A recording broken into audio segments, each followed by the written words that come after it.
Can you dig it, sucker? Live from Houston, Texas, and around the world.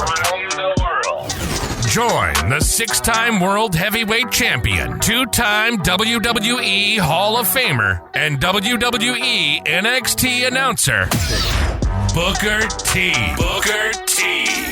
Alongside his right-hand man, the Boat, Brad Gilmore. It's time to get your champagne wishes and caviar dreams. Welcome inside the Hall of Fame. Now, can you dig that? Estoy en mi pick, estoy en mi pick, soy un rey, campeón, busca el ti, estoy en mi pick, estoy en mi pick. Welcome inside the Hall of Fame. I'm Booker T, 6-time world champ, 2-time Hall of Famer. Got my man Brad Gilmore here with me as always, and we get ready to do this thing. We got a huge weekend upon us, guys. And I don't even want to waste any time. We got to get right into it. Axiom NXT star is going to be heading to Reality of Wrestling and taking on Rudy Garza at Reality of Wrestling this week, October 14th. Don't miss out. Don't get shut out. If you're anywhere in the surrounding area, guys, come on out and get your seat. Tickets still available right now. And trust me, tickets going to be going like hotcakes, especially after this day, because we're about to get ready to put the machine behind this thing. I'm talking about promote. Go to the website. Go to all of that stuff right there. But Brad, how you doing, man? I know you ready, man. How you doing, dog? Yeah, I'm ready, Book. You know, we had, I don't know, what was that? 3 weeks almost ago, 2.5 weeks ago, we had the debut of the new arena, and now we're back to it was yesterday. It was a quick minute, man. And now we're back already. And to have Axiom back in the building, who, man, when people see this match on Reality Wrestling's YouTube channel, or you watch it here locally on CW39 or whatever television affiliate you watch throughout the country, we all see the match that he and Charlie Dempsey did. It was awesome. And now to have him come back just a few weeks later and go toe-to-toe with one of our guys, I'm looking so forward to it, man, because Rudy Garza has become one of my favorites to watch at our show over the last 6-8 months, where without saying too much, I mean, he's really put it all together, in my opinion. And to see him against Axiom, where these two styles are going to clash, but also they both like a little bit of the high flying, they both like a little bit of the springboard action. And here's the thing, Book, I know I'm supposed to be impartial, and I love Axiom. I think Axiom's great. I'm so glad he's coming down. But how do I not root for the road guy? You know what I mean? Even though Rudy Garza isn't the most likable individual in the world, I think that anybody who's ever crossed paths with him can attest to that. How do I not find myself rooting for the road guy? He's the hometown boy. Well, I'm not rooting for him. No, I'll be rooting for Rudy Garza just because he's a guy that has grown at Reality of Wrestling exponentially. He's a guy that has figured out what this game is really, really all about. He's not someone who's just playing wrestler now like he was before. Before, I think, you know what? I don't think he was playing wrestler. I just don't think he knew exactly what the end game was, what the end goal was. And now he seems like he's so focused as far as going out there and trying to make this thing happen from a realistic perspective, making that dream come to fruition. That dream is to go out there and wrestle on the biggest stage that you possibly can in this business. And for me, it was the Global Wrestling Federation. You know, it was the chance to get a chance to go to Japan, go to Korea, going to the Virgin Islands, seeing things that I never thought or dreamt of before, and boom, then I was doing it. That's what Rudy's doing right now. He's a guy that's got his head on his shoulders, and that's why one thing about Reality of Wrestling, it's not like Pop Warner or anything like that where everybody get a trophy. You got to earn that spot. And earn that spot is truly the meaning of the word, earning that spot. You got to go out there and you got to work. And Rudy, he didn't just get this spot with Axiom. He earned that spot.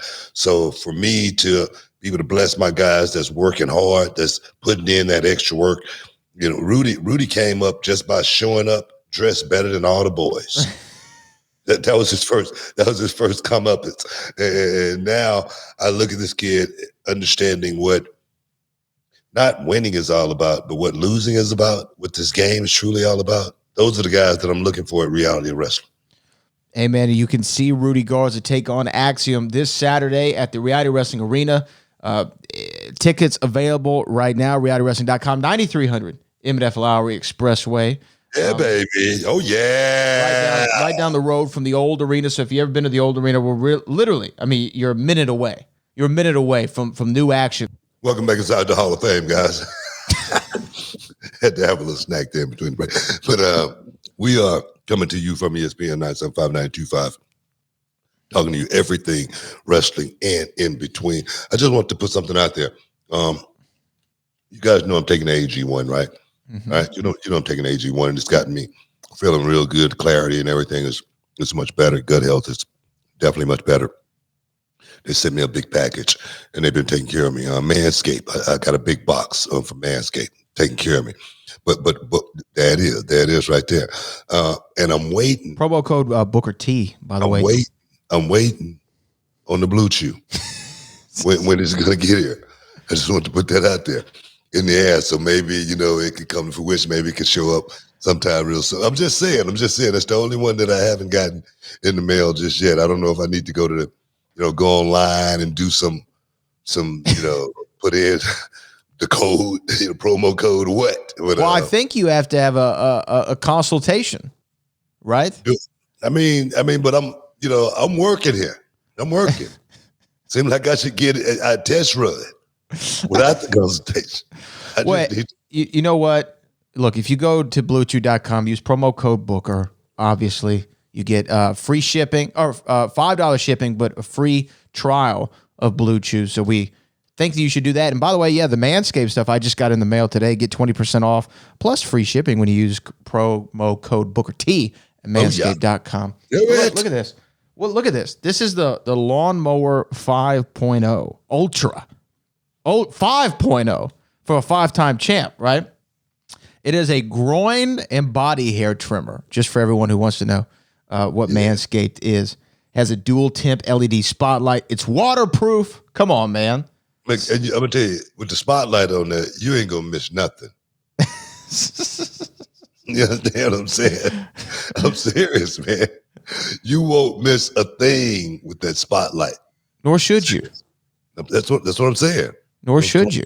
Yeah. So go ahead and do that. Yes, just look out for all of our sponsors, guys. I mean, that's how this show keeps running.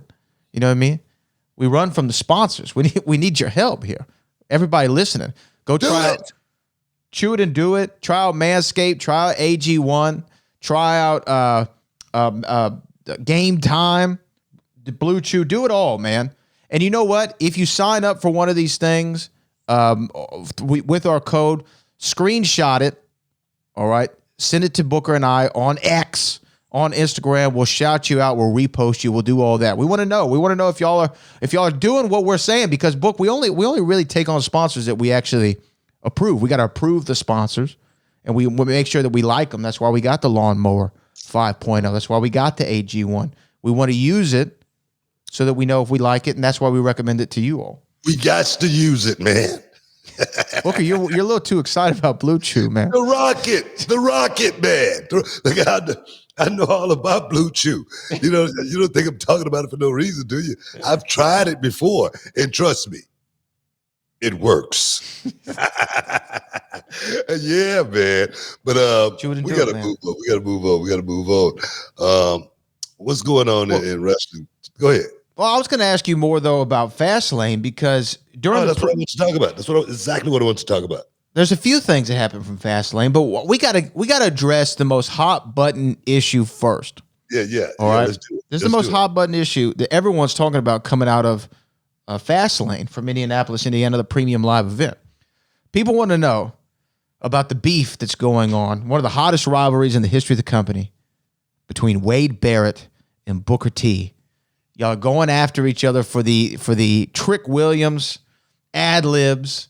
And I got a chance to really hear, see, and feel what Wade Barrett brings with his ad-libs, as did the world. Which is nothing. Right? He's not strapping the rocket on it, let me tell you that. He's got little to no rhythm, and he really makes my team look bad. You know what I mean? He makes the white folk everywhere look corny and unrhythmic. Now you know what he don't get the idea, as far as that what the ad lib actually really means. He doesn't know. I mean, he doesn't know what the science behind the ad lib really is or anything like that. For me, the ad lib is it's as real as it possibly can be, because when you just say, for instance, talking on the phone, what? Yeah. Uh-huh. I like it. Oh yeah, man. See, that's what I'm just like talking on the phone. He don't know what the hell he doing or who he talking to. He's just talking. He's just making up words. So I know you got the clip. Give me a second so I can pull it up here. But you know what's funny is what people don't actually realize, and I hope you don't mind this, but like Booker, you did some research on ad libs, right? Didn't you like listen to Jeezy and you're like, let me listen to Jeezy's ad libs and see how he does it, so he can break it down. It's a science, man. Like I say, what? Yeah. Uh-huh. I like. So I'm talking. We're having a conversation here. Like I said, I don't know what the hell Wade Barrett was doing. And like you say, he has zero rhythm. Zero. I mean, less than zero almost. But that's that's what I got to deal with. That's what I got to deal with on a regular basis. And the thing is, Wade is still a little hot. He's a little salty, because I took the NXT job. The NXT job, it's a plus job. You go to Orlando every week. It's nice and comfortable, in the war room there. You get the show done. 2-hour show, runs very, very quickly. You're out of there. You're at home for the week. Now Wade is out there, on Raw, SmackDown. Where is it? Raw? He's on SmackDown. No. Is he on SmackDown or he's on Raw? Raw. He was on SmackDown. Now he's on Raw. Is he on Raw? Yeah, that's what I'm saying. Now he's got to be in all these different cities every week, breaking his back, carrying his bags through, all these different airports every week, getting a rental car, trying to find the hotel and all that. It's a rough gig. Now he's got, so he's still a little hot. But he might be. Because I came in and just upended the whole thing and just say, hey man, it's over. It's over for your boy. So. Really, when you put it like that too, it does sound kind of like, it sounds like a rough gig. But here we go. This is Wade Barrett's attempt at ad libs. This is from the show on Saturday, the kickoff show, but he's doing live ad libs over the Trick Williams intro from No Mercy. So let's check this out. A professional does it. Here we go. Have a time. Oh yeah. Trick Willie. Jam on. What the hell is Shamo? That's right. I feel it. You dig? It's the bounce for me. Your ass It's the can see. This is how a professional you know what? does it. After seeing that again, it's so bad it's good. You know what I mean? Shove on. Oh my God. No rhythm at all. None. But I think my ad lib gig is safe. I think my Trick Williams intro is perfectly safe. You have no problems. I don't think I'm going to have any problem. And Wade Barrett did get served because I'm going to sue his ass for plagiarism. You know what I mean? Totally just went out there and stole all my stuff and tried to make it his on the biggest show, and one of the biggest shows, in the country on Monday nights. If the world didn't see it, somebody saw it, and I'm sure some lawyer saw it, and some judge is going to see it here real soon. I think that you need to try to work in Shimon into your routine. No, not at all. What is Shimon? Is that like a Michael? I think that's a British word. That's a British word. Meaning what? Rhythmically challenged? And the way he said it, Shamon.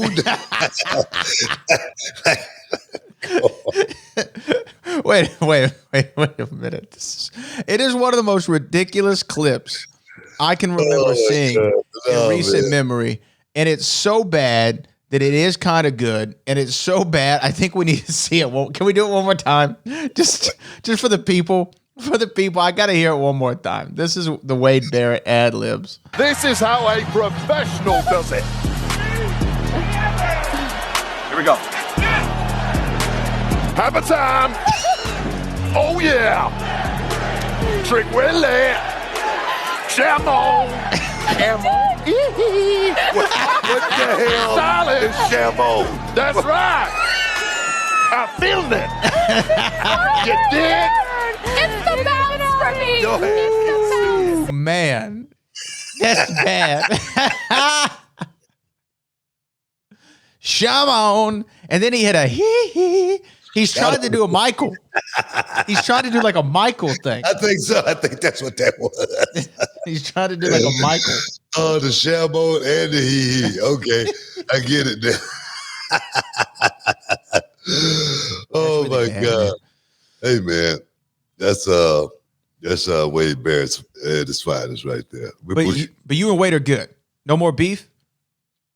No more beef. Actually, we had a spot in on the show also with Pizza Hut and Xavier Woods. Yeah, so we actually broke bread and made money together. So that's the only thing that counts. As soon as I heard something about Pizza Hut, I go, "Is there a check involved?" And you know what they said? "Oh, yeah." You know what I said? "I like it." "Oh, yeah, man. Stick around. You're in the Hall of Fame." We'll be back in a minute. Welcome back inside the Hall of Fame, guys. Talking a little wrestling, man. Let's get into some wrestling talk, man. We ain't talking about no Wade Barrett wrestling talk. We're talking about the rumors that's been swirling around the wrestling business over the last couple of weeks. And that is CM Punk may be in talks with WWE to make a return to the company, preferably in Chicago. What we going to be at? What was it, Survivor Series? Survivor Series is in Chicago at the end of November. Yeah, and people are speculating that CM Punk will be making his return to the WWE Survivor Series. So, you know what? That's for me. That's a hard one. That's a hard one to actually believe. And you know me, I'm normally pretty close, pretty accurate when it comes to rumors swirling around out there. And this one is something I saw, but nobody has really confirmed anything. Nobody has said, WWE people have said they are in talks with CM Punk. I think this is a lot of rumor being speculated upon just because Survivor Series is going to be in Chicago. And CM Punk is from Chicago. CM Punk showing up at Survivor Series would be, an internet buzz. But this is my question. At this point in time, right now, when everything is going so great, not just from an in-ring perspective, but an out-of-ring perspective as well, as far as the company's doing great. What does CM Punk add to WWE right now at this point? What does CM Punk add to WWE? Now, let's look at it from this perspective right here. If CM Punk had worked his contract in AEW and it was coming up and CM Punk didn't sign with AEW and WWE actually got in and got him and boom, and I think we would have something. But CM Punk, he didn't just leave WWE. He got fired from WWE. He didn't just leave AEW. He got fired with cause from AEW. What value does a person like that bring to your company? I'm just being honest here. You tell me. People, well, you got a lot of people that's going to love it. He's got a lot of fans that's going to love it. Yeah, he's got a lot of fans, but those fans actually means nothing when it comes to the big picture. Because the fans that love him didn't bump the ratings that much on AEW where it was that much more significant than it was before he actually got there. Am I right or wrong? No, you're right. So can somebody please enlighten me? What is the win getting CM Punk? I don't see one. And I know people are going to say, well, Book and Brad are always down on CM Punk. But I look at this completely objectively. Could it, for a short amount of time, produce some sort of intrigue, buzz, numbers, merchandise sales? Yeah, at first, probably. I'd be foolish to say it wouldn't. Is there a long-term benefit to CM Punk? I don't see one. We saw what he did in AEW, which was, yes, at the very beginning, there was a short-term buzz that lasted for a short term. And then things settled off, and he didn't prove to be the ratings draw that everybody said he was. Now, I'm sure there's going to be people out there who show us numbers and say, look, it was up 25,000 viewers week over week or whatever it was. It's still, you got to weigh the pros and the cons. WWE has a great thing going right now. They have a strong emphasis on the next generation of talent, not the talent of yesterday, and that's no disrespect to any of the veterans out there. But there is a youth movement within WWE that you see in NXT and that you see on the main roster. The signings from WWE recently coming from AEW have been what? People in their prime or right before they're about to reach it. Jade Cargill, I take 10 Jade Cargills before I take one CM Punk.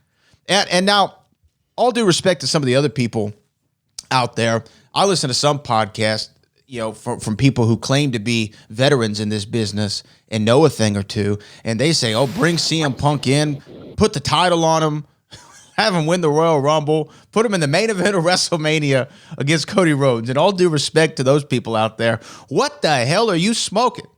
In what world is that a great idea? And in what world is CM Punk going to be happy in the WWE?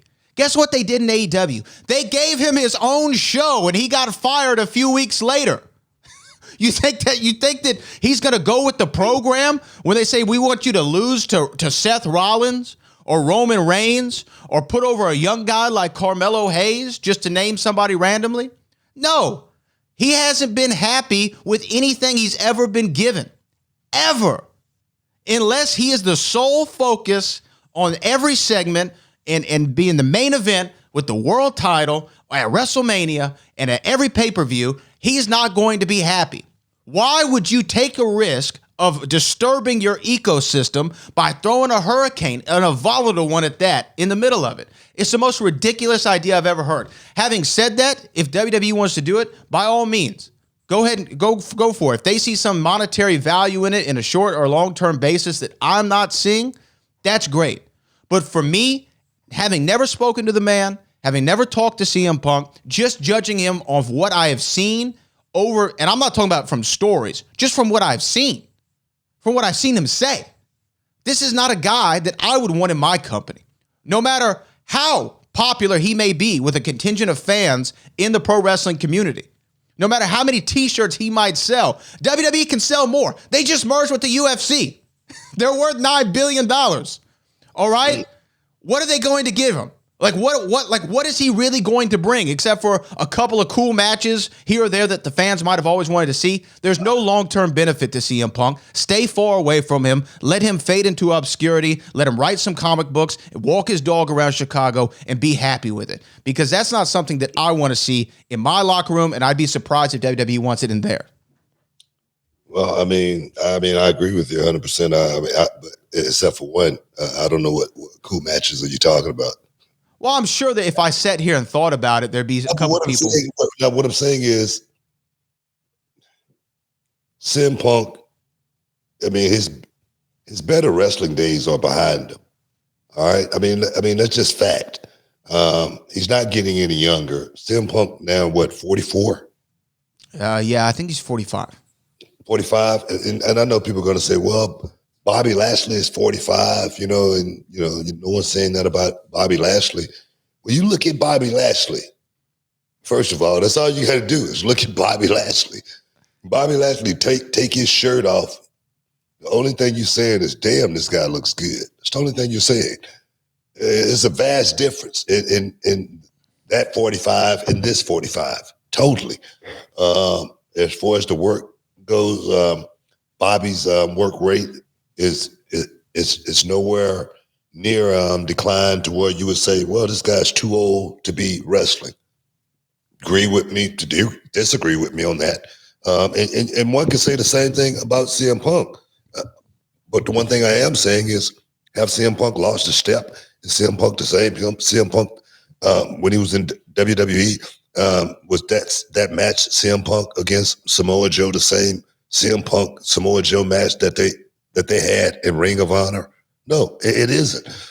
So my thing is, like you say, investing in young talent is where I see the company thriving, as well as, you know, we could talk about the locker room and the attitudes in the locker room, and how the karma in the locker room and the zen of the locker room doesn't really mean anything.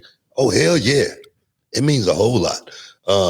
I say it all the time. Just say, for instance, at Reality of Wrestling, my small little wrestling company.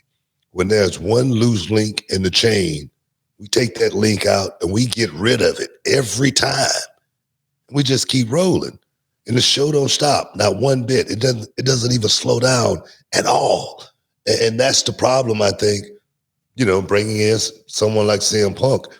Okay, can we mend those fences?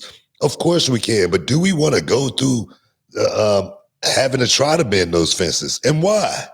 For what benefit? What benefit is that? And I agree. And I know that we're on the same side of this issue, and perhaps other people out there are going to say differently. And that's, you know, everyone's entitled to their own opinion. And I'm not even attacking CM Punk, the individual, but I just have seen what happened in AEW. And unless CM Punk comes in and he's like, oh yeah, you can beat every young guy on the roster and be the world champion. Like, unless that's the offer they're giving him, I don't see him humbling himself to come in here and be a veteran guy who can do jobs. Because, look, you can be an advanced age. I think that Edge being over in AEW, Adam Copeland and Christian, that's a benefit to that roster. That is a benefit to that company. Even at 49 years old for both of them. Yes, that's a major benefit. I see that as a plus, not throwing money away. Having Jericho on the roster, even having Sting around at his advanced age, it's a benefit to have those guys in the locker room and on the roster. I don't see the benefit here. I just don't see it. I don't get it. Why? Like, why would you do it? Unless it's like you're going to come and just do a whole bunch of jobs. You know what I mean? That's not going to happen. But then there's no benefit in him if he always loses. So I just don't see a place where he makes sense. I don't see how it makes sense. I don't see him versus Cody working for the world title at WrestleMania as a good idea. Well, my thing is, what make that idea bigger than any of the other ideas they can come up with? That's what I'm saying. Yeah, I don't see it. I just don't think there's the value in CM Punk after the AEW experiment is definitely devalued. 100%. And you remember when he came into AEW, like, as a fan, when I saw the moment, just him coming back, there was this kind of romance of CM Punk coming back. You loved it. I liked it. I wouldn't say I loved it, but I liked it. You actually went to a couple of shows. I went to an AEW show. No, before that. You couldn't wait to get to AEW. Before that. Jump up and down and jump over the top. No. I said we got to take a break. Let's take a break. We'll talk more. Stick around. You're in the Hall of Fame. We'll be back. Welcome back inside the Hall of Fame. Talking the rumors swirling all over the internet. CM Punk may be making his return to the WWE sometime in the near future. Let's just say that. I'm not among that contingency as far as being the ones that's believing in that rumor right there, because that's exactly what it is. It's a rumor. I know it was some words that CM Punk wanted to make his return to WWE sometime before his dismissal at AEW. He was talking about making a return. I know at one point in time he had showed up at one of the shows. Showed up at a Raw in Chicago. Yeah, and they pretty much escorted him out of the building. I don't know what was what was that angle all about as far as him just showing up. That makes no sense to me. But I remember we talked about that, and somebody said CM Punk showed up at WWE Raw tonight, and I said, man, I don't believe that. I don't know if you remember this. I said, that's not true. That's not true at all. And then somebody had let us know in the comment section that he had just got escorted from the building, and then I go, oh, I can believe that. I don't know if you remember that. I do. That's exactly what I said. Just because there's no love lost there between CM Punk and the WWE, and then to just make it go away by saying, hey, man, I'm sorry. I didn't mean none of that stuff I said about all the things that I said. I didn't mean none of that. And it's over. It's over now. Let's start over. And everything gonna be fine. Everything will be fine. Let's just start over. And let's just be friends again and forget about everything that went down. Some of the relationship that was broken with CM Punk when he left that company is literally unspeakable. I can't even sit here and talk to you about them because they're just so unbelievably out there. It's like alien-like out there. You know what I'm saying? When you're like, wait a minute, I can't believe that. That I didn't see that. That didn't happen. That kind of stuff. So for me, I don't see it happening. If it does happen, quote me as being one that was just wrong on this one. Same. Okay? That's the only thing I can say about that. But I truly cannot see that happening anytime soon. And I don't want to continue on this for too long, but this is what I'll say. I'm big on looking at things logically. Okay. So you remember, because you were on the show, WWE Backstage, right? And there was a time where CM Punk was brought into that show. At the time, there was stories going out from several credible sources that says, hey, CM Punk's open to coming back to work for WWE. And Vince said, I'm good. Right? I'm good. Vince allegedly didn't even want Punk originally a part of that backstage show. Fox picked up the bill. And you know what? I understand why they did it. I'm not questioning the decision. I enjoyed the backstage show that y'all had. But if they had the opportunity to sign CM Punk prior to all the AEW baggage and said no thank you, what makes you think 3 years later, when there's all the AEW baggage afterward, that they're going to want to do it again? Look, 2014, he walks out the Royal Rumble. He ends up getting fired. That's fooled me once. He goes to AEW. He causes, turmoil in the locker room. It's not all his fault. I understand that. But guess what? He could have been the bigger man. He ends up getting fired for cause. That's fooled me twice. Shame on you, right? Shame on me. I mean, I sound like George Bush now. So my point is, WWE saw it happen with them. They saw it happen with AEW. Why go at the well again when you know what you might get? And you know what? People could talk a big game, but at the end of the day, people are who they are. They are who they are. Like you say, I was there. I witnessed it. And I can tell you firsthand that Fox would have loved to have CM Punk on that roster to the point that they were willing to bend over backwards and make sure everything was right as far as him, getting to that point. And like you say, it was a reason why CM Punk didn't get picked up at that time, because he was in prime position to actually, get back in the game. At that time, he was in prime position to, so-called let everything that happened, let's just let it all go by the wayside. Let's forgive each other and, get back to work.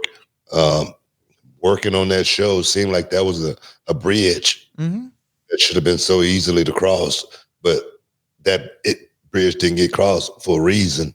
I wasn't on the inner workings or anything. I don't know exactly, why CM Punk, didn't get hired, but I do know Fox wanted CM Punk bad enough to where they hired him on WWE Backstage when he wasn't even a part of the company.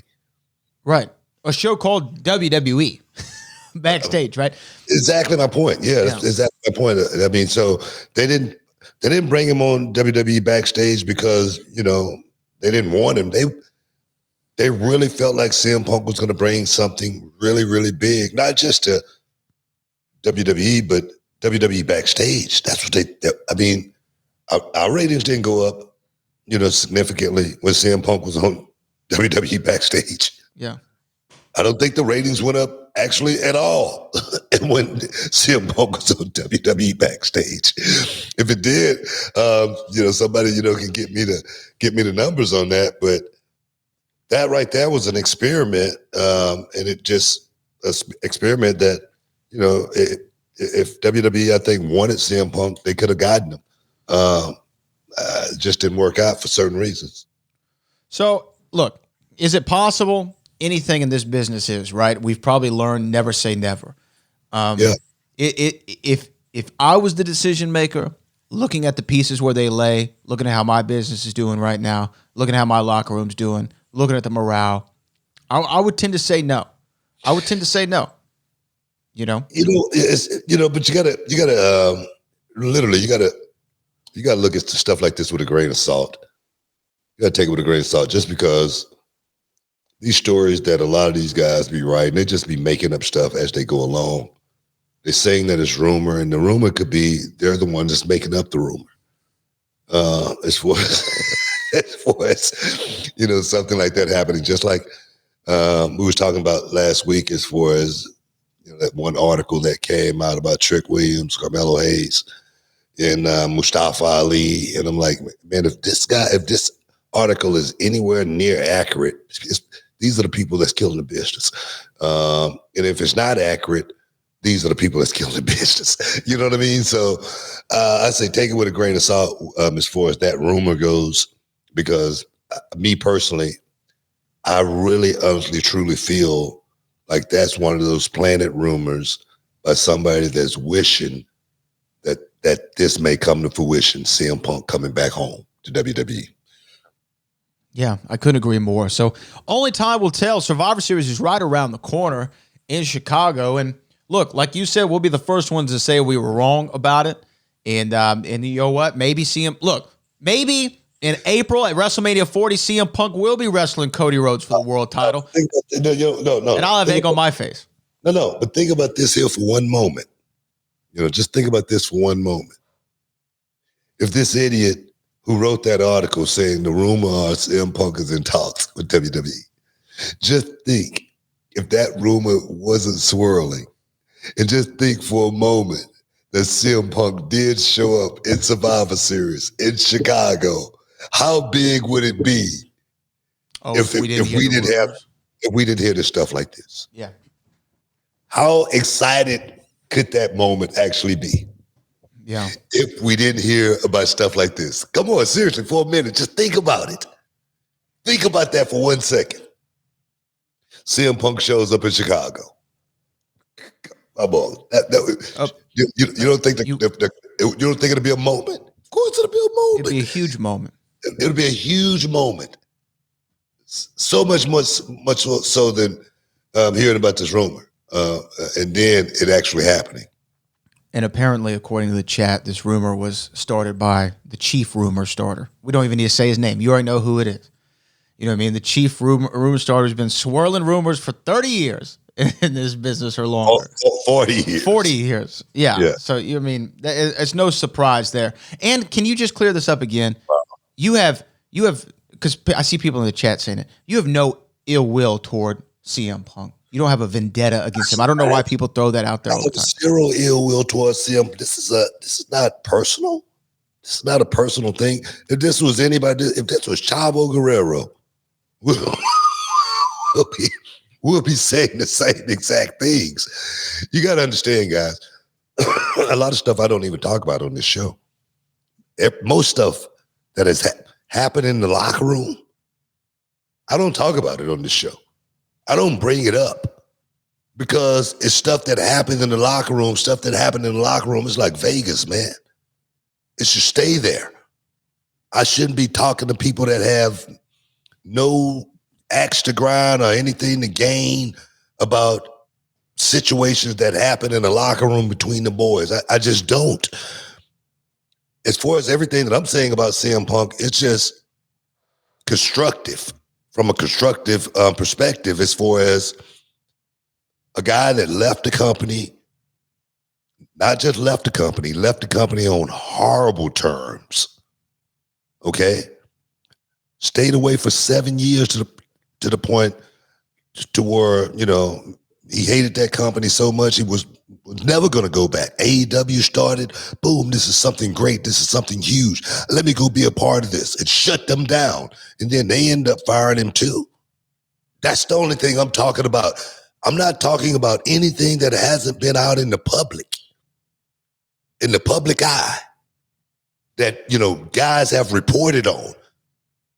Like I say, stuff that I could really be talking about, I don't talk about it because it's none of your business.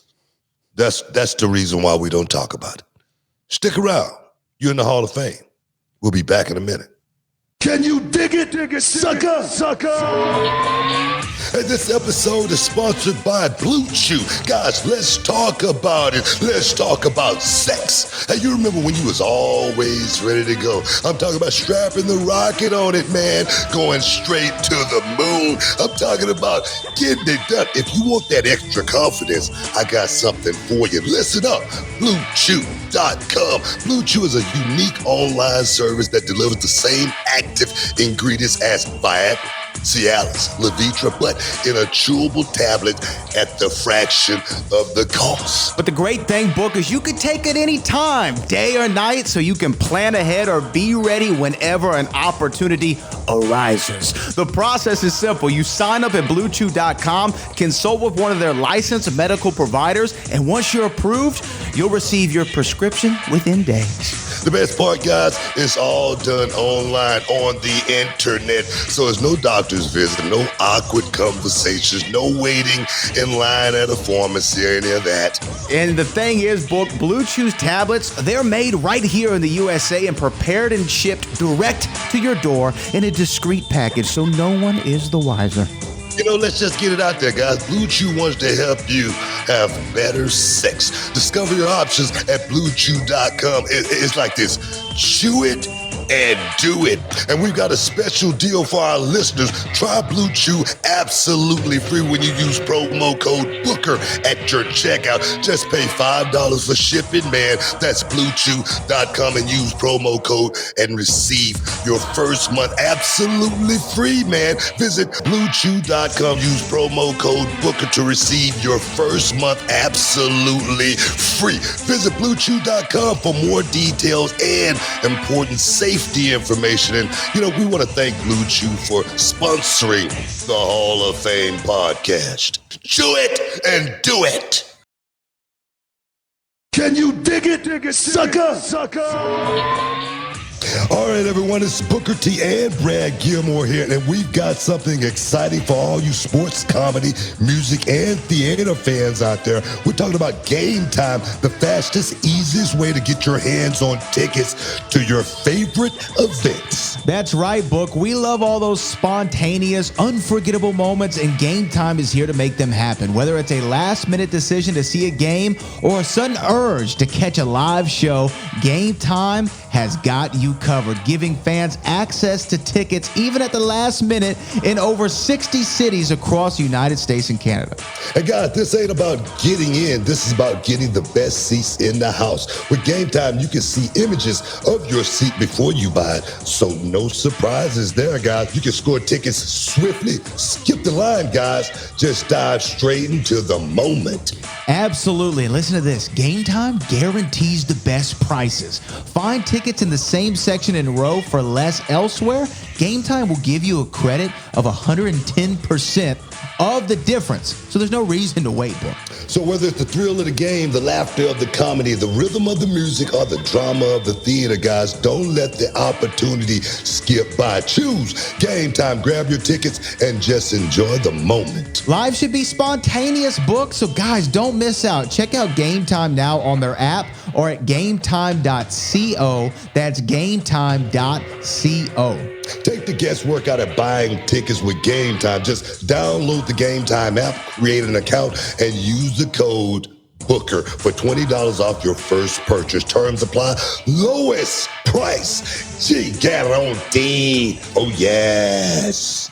Podcast Heat is teaming up with the 14-time women's world champion Charlotte Flair to help raise money for Smile Train, and you have the chance to participate and win a personalized autograph photo. And how about this? A 15-minute private video chat with the Queen herself by being the highest donor. Now, with your donation, Smile Train can provide life-saving surgeries and other essential care to children in need, 100% free.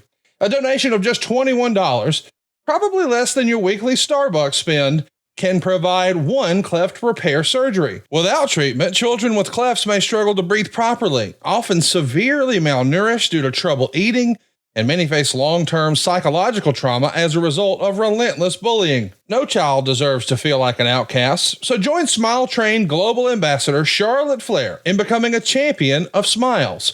Your donation will provide the gift of cleft treatment. Donate today at championofsmiles.com.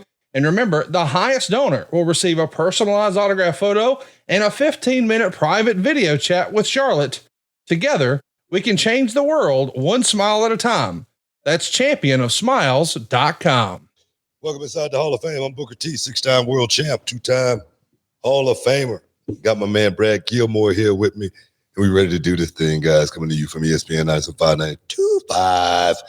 And I got the voice back. But we get ready to do this thing, talk about a little something, everything pro wrestling and everything in between. I want to thank all the people hanging out with us in the comment section, all the super chatters. We appreciate you guys as always. But Bradley, how you feel, man? How you feel? I'm feeling good, Book. You know, we're on the precipice of another reality wrestling show that I'm excited about going down there. 9300 Emmett F. Lowry Expressway, the second show, the christening of the second show, the main event. Rudy Garza versus Axiom from NXT. And then I'm coming off of a great week of pro wrestling. You know, it was a phenomenal episode of Monday Night Raw. We had the NXT and AEW war that went on Tuesday. And then I'm, rolling right on into the weekend through SmackDown and reality wrestling. So it's a good week. Yeah. What a weekend it was. Actually, what a week it was. Coming off NXT, I tell you, that place was buzzing, man. It was buzzing on Tuesday, and I got there. I mean, people was already lined up. It's never been like that before. I was actually getting ready to roll in around 7:30. Normally that's like my call time to roll in around 7:30, and the building was already full. And then I seen another bus pull up, and it was totally full. I was like, what the hell? You know what I mean? These people are not going to be able to get in the building. So a lot of people didn't get a chance to get in the building to see the show. But what a show, man. What a night. What a night it was for NXT to go out there and, pull off a hell of a show and pop a rating at the same time, 921K views as far as people tuning in to watch the show. The ending was epic, with The Undertaker coming out, the American Badass, just one more time. Oscar and, Roxanne Perez, that was one of the highlights of my nights, even though Roxanne came out on the losing end of that. But it's levels to this game. You got to work your way up to that top spot. Oscar is definitely the empress of tomorrow. She proved why she carries that moniker. So awesome night, man. Awesome night. It was a phenomenal night on NXT. I mean, when you look at just the big names that came through, like you talked about, Taker, Cena, Heyman, Asuka, Judgment Day, Cody Rhodes, LA Knight. Yeah, they were all in the building that night. And, AEW had a good show too. You had Edge and Luchasaurus there doing battle in the main event. You had Christian Cage all over the show, which is always fun to see him in this new role and talking smack about Beth Phoenix. So it was a fun night, but I will tell you that NXT show, it felt like you couldn't miss it. And I think that's the reason more than anything that NXT won in the war of Tuesday night was because it felt like a can't miss. It actually gave me the feels of an old, 90s era Monday Night Raw. I had to tune in and I had to see it live because I don't know what exactly is going to happen. And I need to see it because I don't want somebody to spoil it for me. And I think that's why NXT more than anything won that ratings roar. A lot of cameos too. You know what I mean? That's what was cool. The cameos, guys didn't actually have to do anything, but just the faces just appearing on the show was actually cool. Jay Cargill, Solo Sikoa. And so it definitely had a good feel to it. NXT Mania like feel. That's what people was talking about. Seriously, that's what people was talking about. NXT Mania with all the players showing up, which was really, really cool. I like the LA Knight playing the referee role. He went out there. Remind me of this referee back in the day, way before your time. This guy by the name of, he was a wrestler too back in the day. His name was Wild Bull Curry. I know who Wild Bull Curry is. Okay, he had the unibrow. I remember Wild Bull Curry from the old videos. Way back in the day, man. And I swear, man, he turned into a referee later on in his career. And he used to go out there and kick those guys' asses. And he was like the baddest referee you ever wanted to see. If you wanted an enforcer for a referee, you get Bull Curry in there. So that's what that kind of reminded me of, LA Knight, going out there playing that ultimate enforcer role when, I was all over him. I'm like, come on, this guy's not a real referee. You know what I mean? That's why he's not catching catching everything. He's missing spots and whatnot. And then he turned around and just, blow the roof off the place. So it was actually a really, really cool spot and a really, really cool moment for LA Knight. LA Knight, yeah. Wild Bull Curry. You know what? That actually reminds me, and I know we're going to dive deep into stuff on NXT, AEW, the ratings breakdown, the big win for NXT. Some of the other stuff that's been going on social, I'm sure someone's going to want to ask a question about. But I wanted to ask you, did you see the trailer for the Iron Claw? No, I didn't. Oh, man, does it look so awesome. Everybody in there is yoked. They're all jacked. I'm like, man, the Von Erichs look great in this movie, Zac Efron plays Kevin Von Erich, and this film looks so good. And I can't wait to see it. I figured you might have seen the trailer. But no, I mean, I saw like the poster. Yeah. But I didn't see the trailer. But, it's a story to tell as far as the Von Erichs, man. They got a hell of a story, hell of a backdrop. Tragic tale at the same time. Just those guys were so young and so successful, and I just think that's what it was with that family, man. They were so young. They were like high school, man. And they were already stars. They're like the Partridge Family, man. You know what I mean? It's like one of those. I'm serious. It's like one of those type of deals. They were the Dallas' favorite sons. They could do no wrong, and to have to live up to and walk in the footsteps of one Fritz Von Erich, that had to be something in itself. At the same time, Fritz Von Erich, man, what a heel, man, what a heel. Played that role all the way to the end. That German heel that everybody wants to hate. But I can't wait to see the story. I definitely can't wait to see the story. I was actually on tour with Kevin Von Erich and Kerry Von Erich right before Kerry, passed away, before he committed suicide. We were in the Virgin Islands, and what a trip, man! What a trip, and what a memory. More than anything, I didn't get paid for that trip. I remember. No, I'm serious. That's why you remember it so vividly. No, I didn't get paid for that trip. Actually, I got paid half of the money for that trip, and I was supposed to get paid the second half. That didn't happen. But that was one of the best trips I ever took in my life. Being in the Virgin Islands, man. I mean, it was so awesome. Sleeping on the beach every night in the bungalow, going to the greenhouse, which was a club, right in the middle of the city. Man, I didn't even care about the wrestling. The wrestling was secondary to that vacation that I took in the Virgin Islands. So definitely a trip to remember. Jeep Swenson was the promoter on that tour, God rest his soul. But when I see Jeep one day, I'm still going to be looking for that grand that he owed me. It's interesting you toured with him, because the thing that I never knew for the longest time about Kerry Von Erich, who wrestled in WWF a little bit. He was the modern day Warrior, NWA champion, the Yellow Rose of Texas, right? But I never knew that for the longest that he only had one foot, and he would wrestle with like a prosthetic foot in his boot. Yeah. And he got away with it without anybody knowing it because he was just that talented. He had his demons. Sure. But as far as talent goes, and Kerry Von Erich, man, he was a hell of a talent, and to be able to go out there and pull that off as the Texas Tornado with one foot in the WWE, it was a hell of a feat. Man, I mean, it's impressive. What, he lost it in a motorcycle accident or something? Motorcycle accident, yeah. Can you imagine? Because like that's your whole base, your whole balance is in your foot. I can't imagine how he was able to finagle that and maneuver throughout the ring with nobody knowing. I mean, he worked me for sure. I had no idea for the longest time. Yeah. Not just that. To be able to deal with that in your head, knowing that, you was once whole, and yeah. Kerry Von Erich, he's a Greek god. I mean, he was like carved out of granite, and then to lose his foot, I'm sure that screwed with his psyche a whole lot. But he definitely went out there and pulled it off, and I don't think anybody knew the other as far as him not having a foot.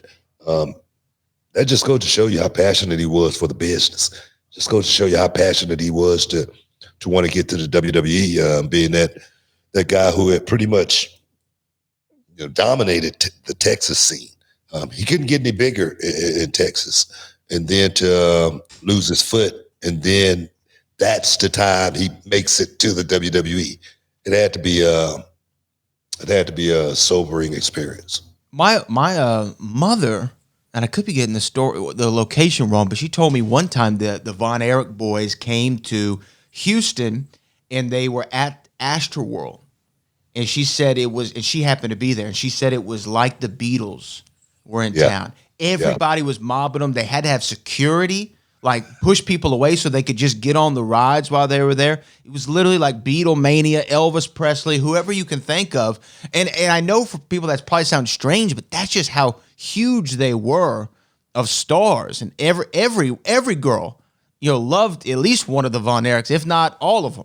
And I'm sure they had their fair share of love and return to him too. Yeah. Seriously, I mean, just like I say, just to be one of those boys growing up in that family, it had to be an experience, a ride, like a roller coaster, like at top speed. I can only imagine what it was like for those guys growing up as kids, having that kind of fame and that kind of success. And we know what that kind of fame and success do to a lot of these young child actors. Yeah. They were pretty much in that same situation. But we got to take a quick break, guys. Stick around. You're in the Hall of Fame. We'll be back in a minute. Welcome back inside the Hall of Fame, guys. Yeah, man. Yeah, it went down this weekend. Actually, just a couple of days ago. I'm tripping. I'm thinking about the weekend. NXT versus AEW, and I must say, NXT went out there and did the damn thing, man. They went out there and did the damn thing. 921K views. NXT, actually, AEW did 609K, and that's a vast difference, man. That's a huge difference. 300,000 people. And people can say what they want to say. The one person I've always tried to stay off of, is I try not to dig at Tony Khan or anything like that, just because he's a guy trying to run a business. But at the same time, I got to take a dig at this last comment that he made about the NXT rating. He said that this was the first time that John Cena and The Undertaker appeared in front of less than a million people for WWE. And the thing is, he's got Edge, he's got Christian over there, he's got all those guys, and they've never performed in front of 600,000. So it's like when you say stuff like that, you might want to think about it before you say stuff like that. Because Edge was in the main event. Edge was in the main event of that show, and they pulled 609. and the thing is, I'm sure Tony Khan thought that there was going to be a bigger number. I'm sure.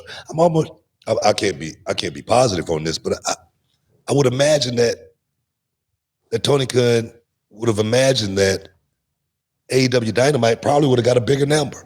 And the thing is, I'm sure Tony Khan would have been gloating, basking in it, as far as, if they would have if the numbers would have been flipped. Just say, for instance. Yeah. I'm sure Tony Khan would be, it would be a party. It would be a celebration if they would have actually won. So it's just like, I don't know what Tony Khan's motive operandi is. I don't know what his fixation is on WWE. And I've said this once, I've said it 1,000 times. Tony Khan got a hell of a product. He's got a hell of a thing going. Yeah. But I really think, just like WCW, they focused on WWE, everything that they were doing. I mean, they tried to counter program every Monday night. What are they doing? What are they doing? And I really think WCW thought themselves right out of the war, because they were thinking about winning and beating WWE when they had a hell of a product already. WCW had a hell of a product. They had a hell of a blueprint. Yep.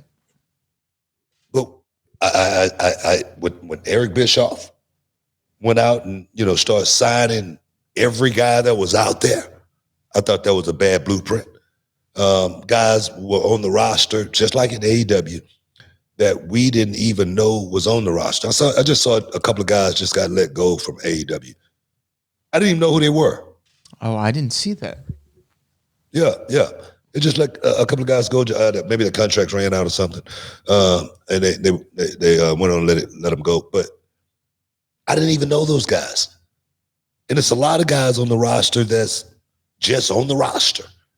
I remember this one kid left NXT, Hathaway.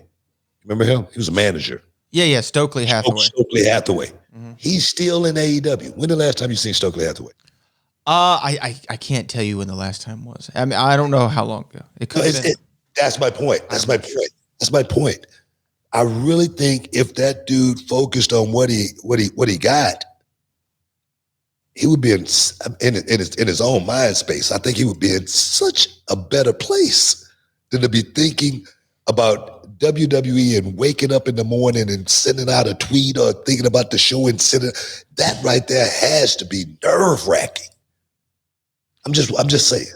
Yeah, look, and I agree with pretty much everything you said, but I will say, when it comes to Tony, like some of the stuff he does on Twitter, it doesn't bother me, right? Okay, before NXT the other night, he had the tweet that said "bald a-holes," right, or whatever, and that's meant to be directed toward certain people's way, right? Yeah, Sean and Triple H. I'm sure they knew it. Yeah, and I'm sure they knew it. Now, look, when I see that, hey, that doesn't really bother me. I think that's, hey, we're playing a game here. I'm trash talking a little bit. It's before the game, right? I don't have a problem with it before the game, right? Or even during the game. I don't mind it. The tweet that he did about Taker and Cena, it's not a good look, Tony. That is just not a good look, man. It's not a good look at all. It just doesn't look good. I don't mind the other ones. I really don't. But this one, and this is what the tweet said for anybody who wants to know. He tweeted out Thursday morning, "This week, 2 active, decades-long rating streaks from 2 great legends were ended. With all due respect, until this week's head-to-head AEW on TBS versus WWE on USA, neither John Cena nor Undertaker had ever been on a WWE show with under 1 million total viewers, plus 400,000, under 400,000 in the demo. Look, man, they always got to work for the demo. But here's my thing with that. Okay, I don't understand what the point of this is. Look, here's the thing. God. Here's the thing. If AEW outdrew them, right? Outdrew NXT, outdrew you guys with Cena and Taker on there, I'd be like, okay, I see why he wants to talk. Like, hey, man, y'all had Cena, y'all had Undertaker, and y'all still lost. Okay, I can see why you'd puff your chest about that. This is just a shot to throw a shot, and it doesn't. And the thing is, well, your show didn't outdraw it either. Like your show was well under a million. It was closer to 500,000. Well, and Edge was the main event. Yeah, and look, and it's not even Edge hadn't, wrestled under in front of a million.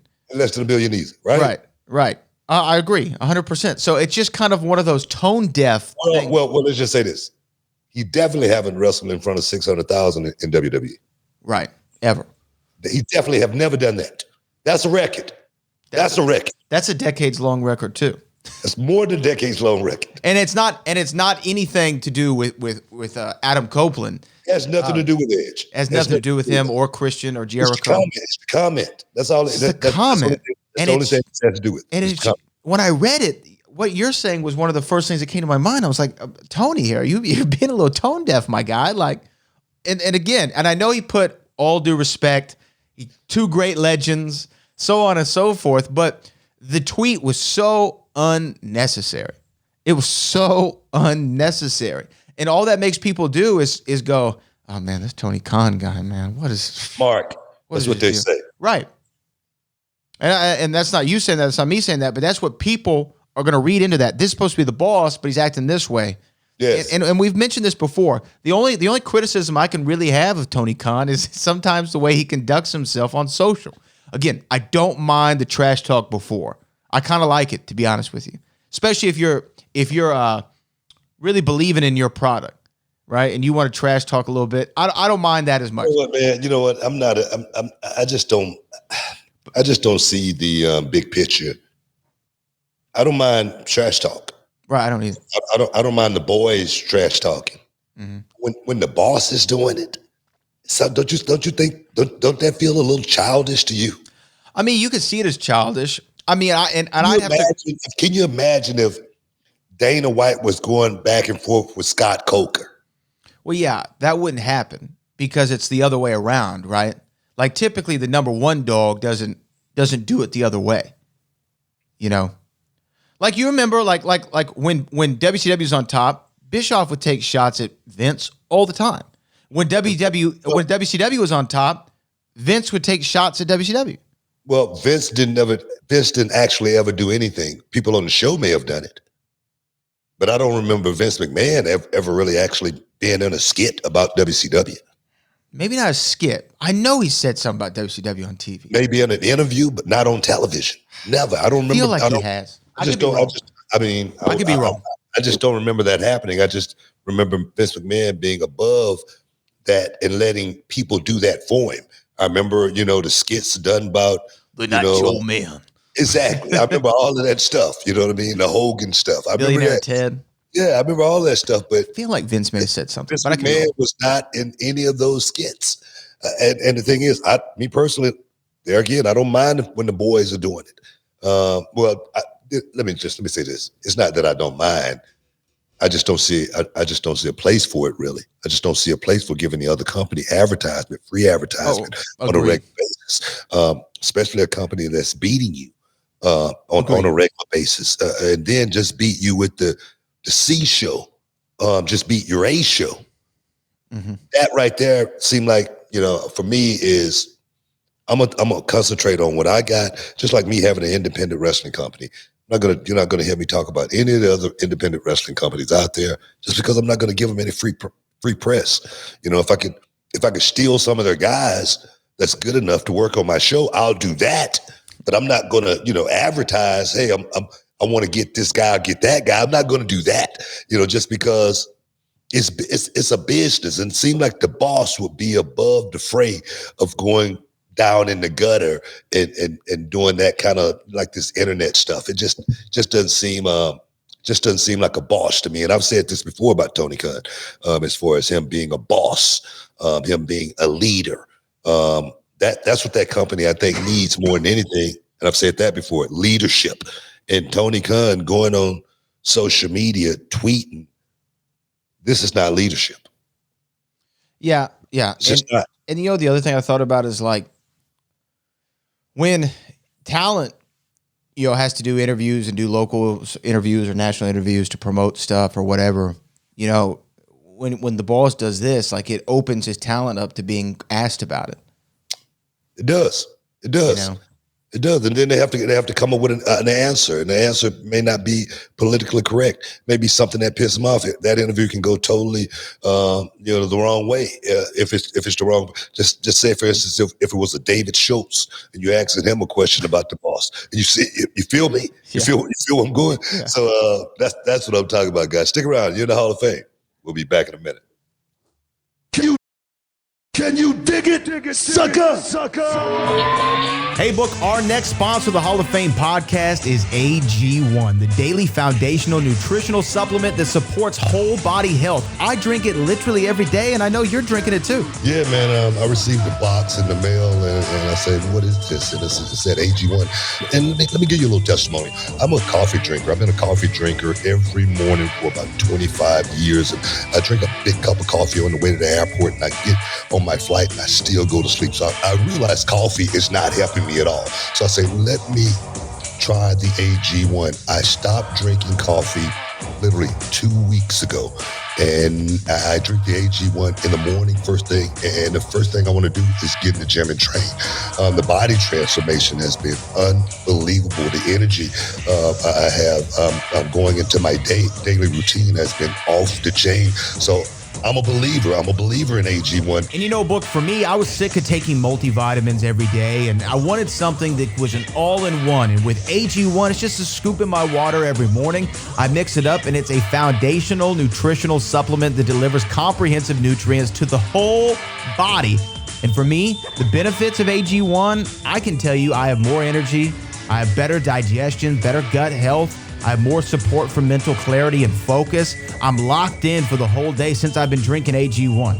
And they say LeBron James spent $1.5 million a year on his body. You don't have to do that, guys. If a comprehensive solution is what you need from your supplement routine, then try AG1 and get a free 1-year supply of vitamin D and 5 AG1 travel packs with your first purchase. Guys, go to drinkag1.com/Booker. That's drinkag1.com/Booker. Check it out. Well, BT, football season is back, and you know what that means. Touchdown dances, Sunday tailgates, and epic fantasy showdown. But fellas, let's not forget the real MVP of the season. Introducing the all-new Beard Hedger Pro Kit by Manscaped, your ultimate luxury beard grooming experience. This kit is your secret weapon for staying sharp on and off the field. So guys, don't fumble this opportunity. Head to manscaped.com and elevate your grooming game with the Beard Hedger Pro Kit. Join the 9 million men worldwide who trust Manscaped. You heard it right. 9 million men, over 109 MetLife stadiums full. So go to manscaped.com and get 20% off plus free shipping with the code BookerT. Hey, Book, the thing about the Beard Hedger Pro Kit, it's a grooming powerhouse built for precision and for style, just like your favorite quarterback. The kit tackles beard touch-ups effortlessly, ensuring you're always prepped for the next play. Plus, it has a compact design for easy portability. Look, here's the thing, Book. You've been taking care of your beard for a while. I've been trying to grow in what I can here for a little while, and I wouldn't use any other kit than what Manscaped is offering right now. And, you know, after grooming my facial turf, I want to show it some love with Manscaped's liquid formulations. The beard shampoo, the beard conditioner, the beard oil, and the beard balm. They're key for feeling victorious and taking your beard game to the next level. So, Book, tell them how they can save some money. Get 20% off and free shipping with code BookerT at manscaped.com. Oh, yeah. I said it was a war quite some time ago. My friend and colleague, Mark Henry, said we wasn't in a war. And you know what? We're going to have Mark Henry here inside the Hall of Fame for you guys so we can talk about that war and what's going down. Oh, yes. Can't wait, man. But that's the deal, man. That's the deal. Tony Khan need to pretty much stay in his lane, man. I think if Tony Khan run that company like a boss, I really think that company would be in a great place over these next 5-10 years, but just talking a good game ain't going to get you to the number one spot. It's not going to happen. You're going to have to work your way to that spot. And the thing is, you're going to have to work your way to that spot with some talent, some storylines, and then creating a fan base that's going to be a part of that thing at the same time. So that's just my opinion on that. Yeah, man. I agree. I think, less talk, more action is always a great thing. Again, I don't mind some of the trash talk, but you gotta temper it to a certain extent. Here's the thing. Let me ask you this about the NXT AEW thing from Tuesday night. Was there any doubt, because you were there, right? You were there, sitting ringside, best seat of the house. Was there any doubt amongst yourself, Vic, the producers, Sean, everybody, the talent, the locker room vibe? Was there any doubt that y'all were, not going to win that? I'm going to tell you right now, bro. Honestly, that's the last thing I was thinking about. Oh, really? I wasn't thinking about AEW at all. I was thinking about WWE. I was thinking about NXT. I was thinking about NXT getting 1 million in the ratings. I've been saying, man, we got to get this thing up to 1 million since I walked in the door down there. I've been talking about that. And to see, the show get put together to the point to where we might actually make that 1 million, that's the only thing I was thinking about. I had AEW amnesia. I'm serious. Wasn't even on your mind. I'm serious. That show was not even on my mind. It wasn't. Mm-hmm. What put it on my mind more than anything was the comments from Tony Khan. Of course, when the ratings came out, that's something that you're going to be looking for. You're going to be looking to see, because we're on the same night, you're going to see who actually came out ahead. That's something you're going to be looking for. But it's not, I don't think it's something to be looking for to gloat about it. I think it was something to celebrate for NXT. Nothing more, nothing less.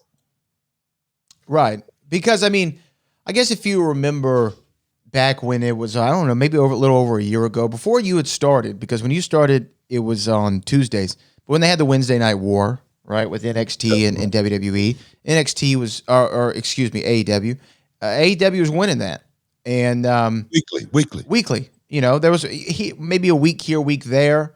Now, if you look at the week-to-week ratings of NXT and Dynamite now, being on different days, it's very close most weeks. Like week prior, the NXT number was higher than the AEW number. Yeah. Last week. Yeah. And this week, carrying into this week. So in my head, there was no doubt that WWE was going to win. Now, the only thing I'll be honest about, I am a little surprised that it didn't get over 1 million. I'm surprised as well. I'm very surprised by that. I'm surprised as well, but 921 is close enough to 1 million where if it was a lottery ticket, I'd be happy. Right. I ain't gonna care about that extra 60 or whatever it was. Right. I would be like, man, give me that 921. You know what I mean? That extra 80 or whatever it was. Yeah. I ain't gonna be worried about that. I'm gonna be worried about that 921. Give me that check. And I'm happy with it. So that's the way I look at that. But I was anticipating a much higher rating. I thought it was. I think I said 1.3. You said 1.3. I said 1.1.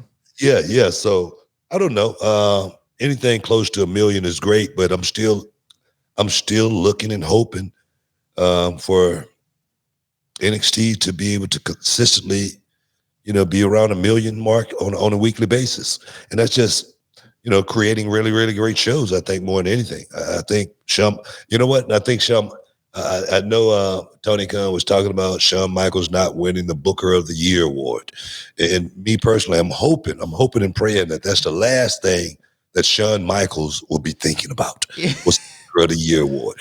But on the other hand, I think Shawn Michaels is doing a hell of a job with the NXT brand, creating moments as well as magic at the same time, and getting these young guys to the point to where they need to be more than anything, because NXT is still a developmental group, and the object of that game down there is to get those guys promoted to the next level, and hopefully get somebody else to take their spot, promote them to it's about creating talent, I think, in WWE, and I think that's what that brand's all about. Yeah, I doubt that Shawn Michaels is thinking about, what Meltzer's going to give him in the Booker of the Year category. But that's just an asinine statement. It's a little silly. For someone to really praise the Booker of the Year award, that right there, that tells me a whole lot that I don't even really need to know about Tony Khan. Really, I swear to God, it tells me a whole lot, because that's the last thing one in this business should be thinking about is the Booker of the Year award, because I don't remember the Booker of the Year award putting any money in anybody's pocket, or anyone ever praising the Booker of the Year in a fashion to where it was notable, to where we talked about it. So this might be the first time I ever heard, other than these last couple of years. You know what? I never heard of a Booker of the Year award before AEW came along. Well, I will say it's been around for a long time, but they've always gotten it wrong. Since 1990, they've gotten it wrong, because in my mind, the Booker of the Year every year, well, there's only one Booker in wrestling. It's Booker T. He's got to be the Booker of the Year every year. How is this? How are you not the Booker of the Year? I mean, come on. Booker of the Year award. I mean, come on. What does that really mean? What does that really mean? Yeah, it doesn't mean anything to me. I mean, I booked some great shows down in reality wrestling. True. I've never once been up for Booker of the Year.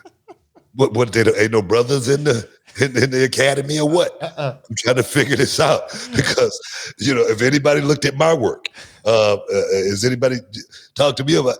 We did get looked at this year for Small Business of the Year award.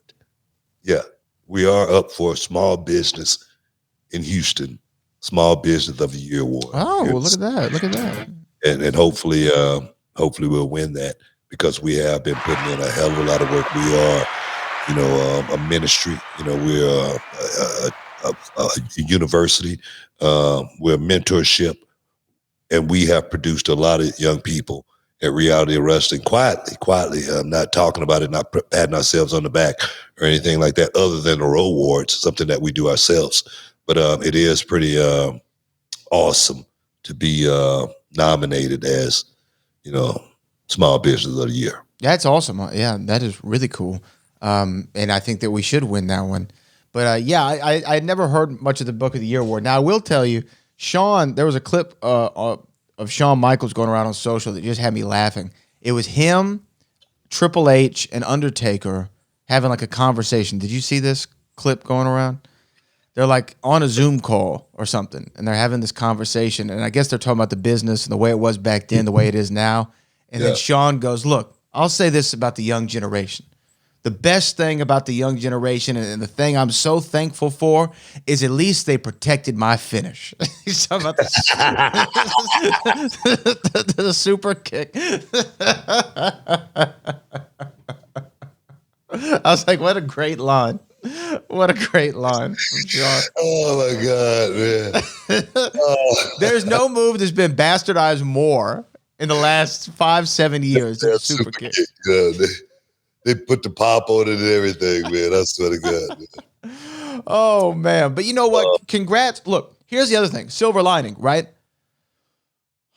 921,000, 609,000, whatever it was. Let's just, round them down to even numbers, 900 and 600. That's a 1.5 million people who watch wrestling on Tuesday night, right? That's a lot of people. That's more than on a normal Tuesday night. And at the end of the day, that's good for the industry that the eyes are getting on it.